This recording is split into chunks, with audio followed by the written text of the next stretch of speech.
Et salut à toi YouTube, c'est Peanuts et aujourd'hui on se retrouve pour la première vidéo sur la Tricarou en nécro. Donc c'est la Tricarou assez classique. On va commencer directement par voir les conseils que je vous donne pour la Tricarou et ensuite on va voir directement les mobs pour la team justement. Les conseils, je vous rappelle, c'est avoir le bâtiment de défense level 20 et avoir une guilde level 21 pour profiter au maximum des bonus, donc du bonus de défense. Donc la première team, vous la connaissez déjà, c'est la team numéro 1 on va dire, avec les 3 Icarus, avec la défense nécessaire et le Verdé en full knocker. Donc le Verdé, vous le connaissez déjà, celui qu'on a utilisé pour les vidéos sur le dragon. Et donc le principe de cette team, donc c'est exactement le même qu'en dragon. Avec la défense des Icarus, justement avec les 7 déterminations ou autres, ils pourront très facilement tanker le boss. Et justement, Verdé avec sa régène sur le skill 1 quand il fait les coop avec les Icarus, il pourra également tanker le boss assez facilement. On va directement du coup passer en jeu. Je vais vous montrer un peu les runes que j'ai mises sur la Tricarou pour vous montrer ça. Et après on va voir ce qu'on fait là-dedans. Donc voilà, on est en jeu directement. Je vais vous montrer un peu la Tricarou que je vous ai préparée. Donc on a celui-ci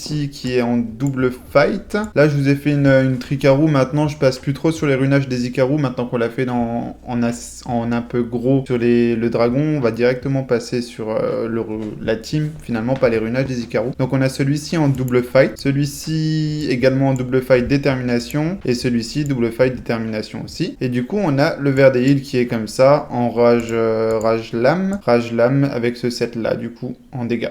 Je vais vous parler donc de ce que je vous conseille au début. Quand vous faites votre première Tricarou, déjà comme je vous ai conseillé dans la précédente vidéo, c'est vraiment la première chose à faire, la première chose à mettre en place, c'est de partir sur du nécro, de pas directement partir sur du dragon. C'est assez important parce que quand vous ferez votre première Tricarou, vous n'aurez pas spécialement un gros set pour Verdeil et du coup tant tomber le dragon, c'est assez compliqué finalement. Donc ce que je vous conseille vraiment, c'est de partir sur le nécro et aussi de partir potentiellement sur le nécro B11. On va directement faire un fight au début sur le nécro B11. Vu que la vidéo va être un peu courte, on va essayer de faire un peu plus de fight cette fois-ci pour un peu mieux vous expliquer. Donc je vous conseille vraiment de commencer par le nécro B11. On va lancer directement. Le nécro B11 peut être intéressant parce que justement, il est beaucoup moins tanky, il fait beaucoup moins mal et avec un set de Verdé qui est beaucoup moins efficace, ça passera très bien quand même. Donc vraiment, je vous conseille de commencer par ceci jusqu'à choper un set pour Verdé qui soit potable finalement. Et donc pour le focus, je vous montre juste, donc pour le focus, c'est simple. Pour la première vague, on fait boss directement quoi. Et pour la vague du boss, on fait âme emprisonnée en premier. Parce que très souvent, justement pour cette team en tout cas, il y a le Verdé qui va être pris, vous allez voir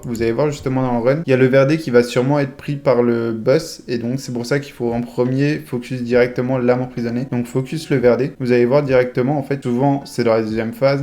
Je crois que ça va le faire pour cette team, peut-être pas. Peut-être qu'on aura assez de dégâts pour le tomber finalement. Oui, pour le B11, je pense qu'on aura assez de dégâts. Bon, vous verrez directement sur le B12. On va enchaîner directement avec un run B12 et vous verrez. Voilà, donc on enchaîne directement sur un run B12. Désolé, je vous ai pas montré le fait de le lancer. Mais on enchaîne directement sur le run B12 et vous verrez que le Verdé va se faire sûrement prendre par le boss. Il y aura pas assez de dégâts pour le tomber les deux phases avant que le boss ne joue et du coup ne capture l'âme de Verdé. Donc c'est vraiment très intéressant, très important, je veux dire, de faire que Verdé se fasse délock finalement, parce que là il le lock totalement, donc il faut vraiment qu'il se fasse délock assez rapidement. Et donc pour ça il faut mettre âme emprisonnée en focus. Là vous voyez, le Verdé arrive à tanker les coups du boss, il se régène très facilement avec ses coups de S1 et surtout avec les coop également. Et donc là on va tomber la première barrière du boss, et ce qui va se faire capturer, vous voyez il se fait capturer, donc à partir de là il va falloir faire, voilà, les coop sur le Verdé pour le libérer. Il va avoir du mal à tanker le boss, c'est bon, il a réussi à tanker. C'est là le moment un peu délicat en fait de la run, c'est vraiment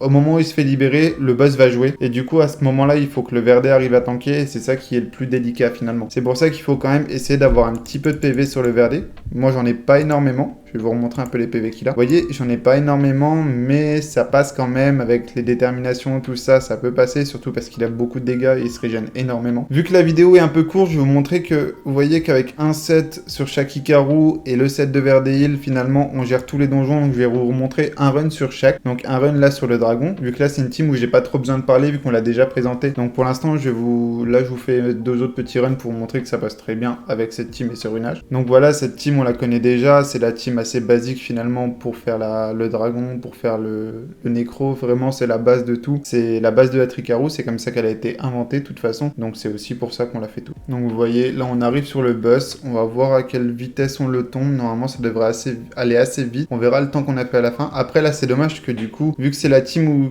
que j'avais fait justement avec mon Ikaru DPS, là j'ai un Ikaru qui n'a pas de skin, donc ça a changé. Oh, le Verdé. Pas assez de vie sur le Verdé, du coup, vous voyez. Ça passe quand même, mais là il manquait un peu de PV sur le Verdé. Donc on fait 51, c'est pas mal, c'est pas exceptionnel, mais c'est pas mal. Du coup, on se retrouve directement aussi sur la crypte, où je vais aussi rappeler les rappels de focus. Donc voilà, on est aussi, du coup, je vous fais le troisième petit run rapidement sur la crypte. Donc je rappelle les focus, donc vague 1, classique, normal comme tous, c'est aussi la même team, hein, j'ai toujours pas changé les runages. La vague 2, on fait un focus boss, je rappelle.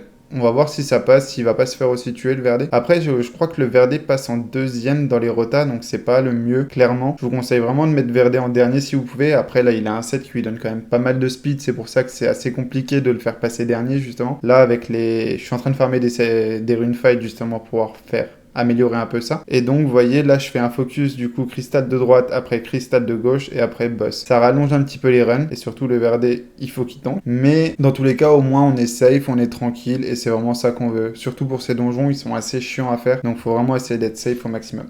Et vous voyez, ça passe aussi très bien. On va voir le temps qu'on a fait. On fait du 48 secondes. Donc vous voyez, finalement, c'est le même runage pour les 3 donjons. Donc voilà, je vais vous faire un petit rappel rapide. Ce que je vous conseille vraiment, c'est de commencer par le Nécro B11. Vous faites le B11 jusqu'à avoir le set de Verdé qui est suffisamment beau, on va dire. Ensuite, vous passez sur le Nécro B12 jusqu'à avoir le set de Verdé encore amélioré. Ce que je vous conseille, c'est de placer là, essayer de récupérer quelques meules. Donc vous pouvez les récupérer au labyrinthe de Tartaros ou des trucs comme ça. Essayez de récupérer quelques meutes pour améliorer votre set. Et ensuite, vous pourrez très bien passer sur le dragon, très bien passer aussi sur la crypte du jugement, honnêtement. Dès que vous aurez commencé à farmer pas mal de Nécro B12, que vous aurez un set vraiment pas mal pour Verdé Hill, après vous êtes tranquille, vous pouvez faire ce que vous voulez sur le jeu. C'est vraiment ça le plus important. Et donc voilà, YouTube, c'est la fin de la vidéo. Donc si tu veux me soutenir, si tu veux m'aider à atteindre l'objectif des 1000 abonnés que je me suis fixé, n'hésite pas à t'abonner à la chaîne. N'hésite pas aussi à mettre un petit pouce bleu sur la vidéo si elle t'a plu. S'il y a des questions auxquelles j'ai pas répondu ou alors que tu veux juste me parler, n'hésite pas à les mettre en commentaire, je les lis tous et j'y réponds dès qu'il y en a besoin. Mais en attendant, moi je vous dis à la prochaine.